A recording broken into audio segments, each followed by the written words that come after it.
Premier League with Liverpool is incredible, and he's had other experiences in the Premier League, and it didn't work out. But he obviously had a desire to show everyone that he is this little genius, and he's certainly showing everyone. I mean, they've got a good work ethic there at the football club. The new manager's done brilliantly by doing not a lot. But one thing he has done very, very well is got that man who's out of contract at the end of the season very, very happy at the club.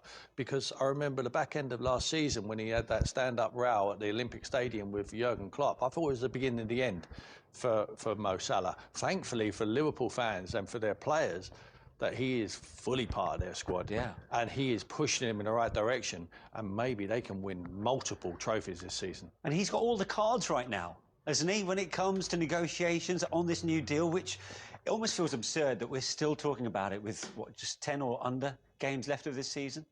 He's certainly, based on his performances, which is difficult to do, he's certainly managed to get a number of cards in his favour. I think, just adding to what Tim says, you know, what's helped him this year a lot is the fact there is a number of players there at Liverpool who have stepped up to another level. I think McAllister looks a different player this year.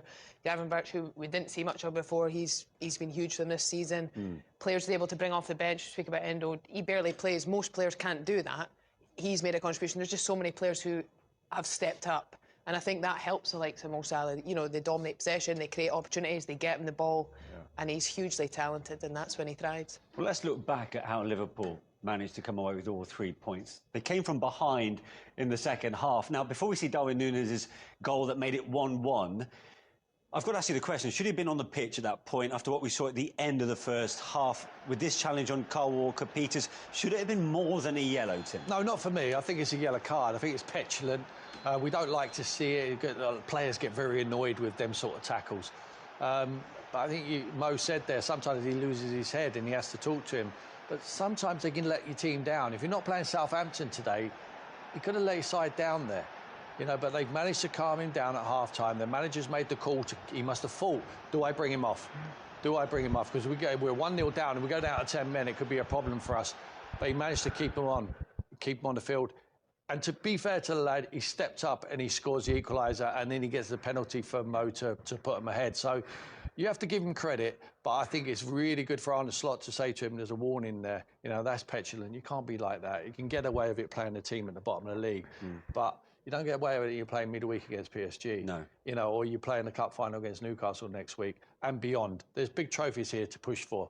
So you don't need petulance within your squad. I think the tackle's borderline, though. I think, like, we've seen those in the past. He's just kicked him. I think it's one of those ones that people sometimes call an orange. Like, you can't just kick people. He's not gone for the ball. Yeah. But Liverpool's response was impressive in that second half. And it was Darwin Núñez with a fine finish, actually, wasn't it? Because all eyes on him, and the expectations were high, considering who they were playing this afternoon. Yeah, and I think it's a really nice finish. He just gets right across the front there last minute. He's a powerful runner, so he really holds his run. He does well not to be too eager, because he knows that front post is where he needs to finish, but he needs to arrive as the ball arrives. And it's very easy to get drawn to the ball and move sooner. You see he's just very, very patient, and then at the very last second, see defenders there caught watching the ball. He just gets across the face, and it's a lovely little punch past the goalkeeper. Ramsdale, no chance. Really nice finish. Good finish. Diaz does brilliantly. The pace is all on the ball. All he's got to do is get ahead of the defender, open up his side foot, and it goes in the bottom corner. Really, really good celebration from him. But then he shushes someone here. He just can't help himself. I don't know what that was all about. But look, he's a cult. It's a rash challenge, and without doubt, it's a penalty in my opinion. Yeah, definite penalty. Just unfortunately, Smallbone thinks he's just going to get there first. He's no idea that Núñez is just off his shoulder. Yes, penalty. He's clever, Núñez, because he knows all he has to do is get himself in front of Smallbone. And when this man steps up now, you just never think he's going to miss. You know, Ramsdale would have fancied his chances, as he always does, of saving penalties. But when Mo Salah steps up, just don't know where it's going to go. What I have noticed about his penalties of late, they all go high. Yeah. I mean, if the goalkeeper goes the right way, it's in the roof of the net. You can't jump out unless you're Superman. You can't jump up and stay up there. And that was milestone 1 with that first penalty.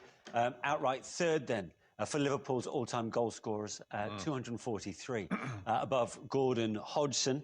And it got even better because he got another penalty, of course. 86 minutes on the clock, and handball by Sugawara, and you can't really deny them that this was going to be a spot kick.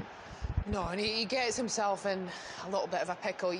He does well to track the run initially, and you see that he just slightly misjudges that bounce, and he panics because he thinks he's probably run by it, and he just swings. This is the best angle. You just see he brushes his elbow out towards it, and yeah, it's one of those really tough moments. The centre-back, he knows that he's in trouble. He feels the pressure of, you know, he's just right on his shoulder, and I find that tough to watch as a centre-back because I've been there when you know you're in trouble, and unfortunately with VAR you can't get away with those anymore. Good use of VAR, that, because not one player on that pitch appealed for a penalty.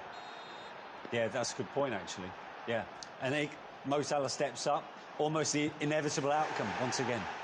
I mean, it's cat and mouse. I mean, Ramsdale thinks he's going to go the same way again, and he doesn't. He just whips it across him. And height again. If Ramsdale goes the right way, he still doesn't save it. Just can keep ticking them numbers up, Bo. Yeah, joint fifth now on the Premier League's all-time goal scorers list, along with Sergio Aguero.